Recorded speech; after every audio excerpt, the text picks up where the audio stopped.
Right now, though, it's all about the external environment, and I think that's the big wake-up for companies, that going back again to the loss of oligopoly power, they cannot control this external environment with any of the tools that they've been used to, because most of those tools related to the internal workings of the firm, with a little bit of PR. Now, I've tried to map that out, and this is a complicated bit. It's a sunny day, you've had lunch, and I can see one or two people starting to yawn. But I want to go through it just to suggest again that I think that there are new developments, that as a research group, as a research culture, they should be compelling. And I call them World 1, World 2 and World 3.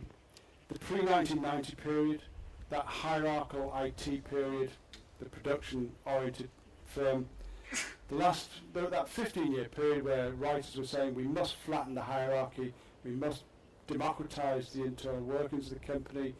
I don't know what else, but we cannot be hierarchical. A service-led organisation needs to respect its people, so on and so forth. And the world we're in now, where actually most of what's going on is to do with the outside world. And as an illustration, you might look back to the classic production era where IT systems were very hierarchical and replicated the hierarchical structure of the firm. The service period where you move to object-oriented computing, plug and play, and now you're moving to the cloud.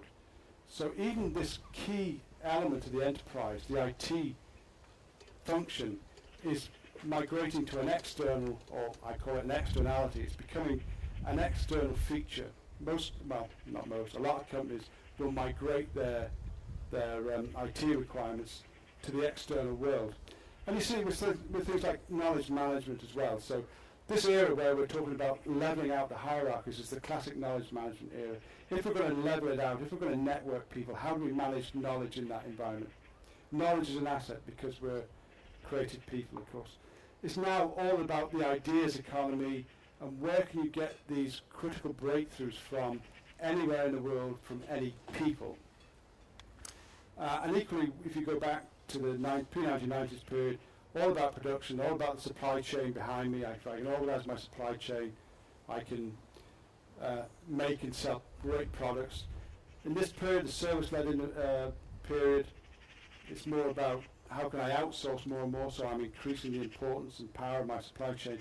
But now we're moving towards ecosystems, and again, the classic example would be Apple. In the pre-1990 period, Apple made computers, tried to organise its supply chain to get competitive advantage, but by and large acted as a classical manufacturing company. By the mid to late 1990s, it was finished as a manufacturing enterprise.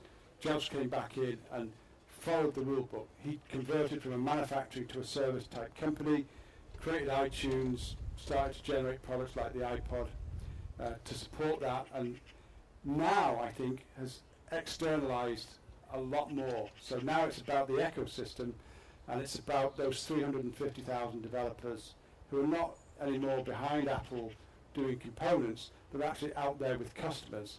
They're in the flow, and they're next to the customer base. And it's a really serious inversion of the way companies work. It happens to be extraordinarily successful, but I think that's secondary to the fact that we're again driving things out of the firm, and we're driving it out into a very unpredictable environment. And so in this column, for anybody who wants to have a read later, you can see it if you get to within 2 inches of it. And I'm happy to hang around and talk about it. Things like the social dynamics of the web, the radical adjacencies moving into other people's markets, the consumerized innovation that we're starting to see back here, the reverse innovation that you see with GE in India and a lot more companies. So it's all about what's going on out there. So I'll stop again. Oh, actually, I'll carry on a little bit because I think the other. I just wanted to illustrate the adjacencies. Does anybody follow Formula One motor racing? I don't either, by the way. So 2 people.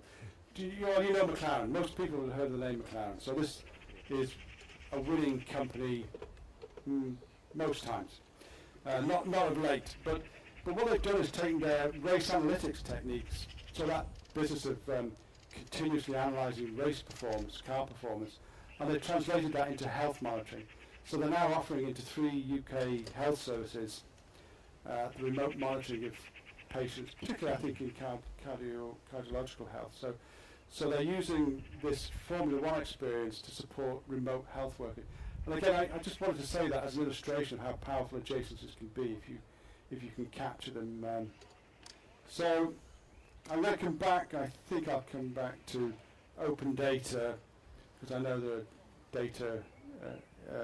There's a lot of data research in the institutes, cloud computing. I'll leave it there for now and just talk briefly about the enterprise. So, as we were talking about Ericsson, maybe we continue that discussion. You know, I'm running out of time. Yeah. I don't know whether I care. Let me think. Okay, I'll move on to the final slide then, because I wanted to bring these various elements together. Yeah. So I think the challenge is something like this, that for a long time we've been concerned with upstream innovation, and it's been very successful where you have companies that have got oligopoly power and can dictate and determine what markets do. It becomes, I don't think, any less relevant, but it needs to be redeployed maybe. So that old system, the lab, technology-driven, to a certain extent design-driven, at least recently anyway, science parks and clusters, and the fourth level, education. And I think that the things we see out there are now open and collaborative models, reverse innovation, business model innovation, things emerging like the couch surfing and Airbnb through these new social dynamics and the use of weak links, the ability to exploit weak links, business platforms like Apple, which have been replicated. I know, for example, that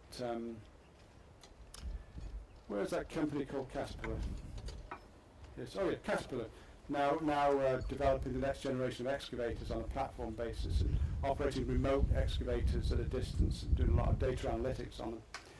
So again, and data and analytics. So we've seen these kinds of concepts like adjacencies, the move to downstream innovation, multiple innovation pathways, and enterprise transformation, as well as the things I've just mentioned. I think there's a question now. I don't think we've got time to explore it, particularly unless people want to hang around a little bit. But is there a new role for research institutes in that?